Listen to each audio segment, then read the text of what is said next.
എസ്.ഡി.പി.ക്ക് കൂടുതൽ കുരുക്ക്. PFI STPI വ്യാജ ഫണ്ടിങ്ങിന് തെളിവുകൾ ശേഖരിച്ച ഇഡി. വിദേശത്തു നിന്നും എത്തിയത് കോടികളാണ്.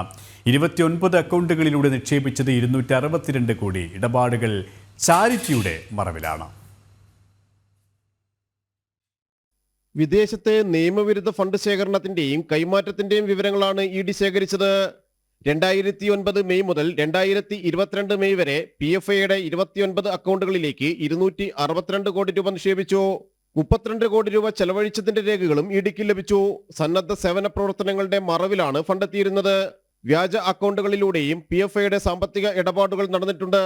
നിരോധനത്തിന് 5 മാസം മുമ്പ് വരെ PFIയുടെ അക്കൗണ്ടുകളിലേക്ക് വൻതോതിൽ ഫണ്ടുകൾ എത്തിയിട്ടുണ്ട്.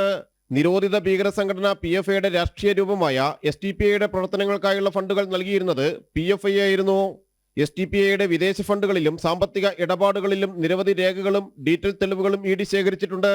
രാജ്യത്താകെ 12 കേന്ദ്രങ്ങളിലായിരുന്നു ഇഡി റെയ്ഡുകൾ നേരത്തെ നടന്നത്. കള്ളപ്പണം വെളുപ്പിക്കൽ കേസിൽ STPI ദേശീയ അധ്യക്ഷൻ MK ഫൈസി അറസ്റ്റിലായതിന് പിന്നാലെയായിരുന്നു റെയ്ഡുകൾ. രാജ്യവിരുദ്ധ ഭീകരവാദ പ്രവർത്തനങ്ങൾ കണ്ടെത്തിയതിനെ തുടർന്ന് 2022 സെപ്റ്റംബർ 28-നാണ് കേന്ദ്ര സർക്കാർ PFIയെ നിരോധിച്ചത്.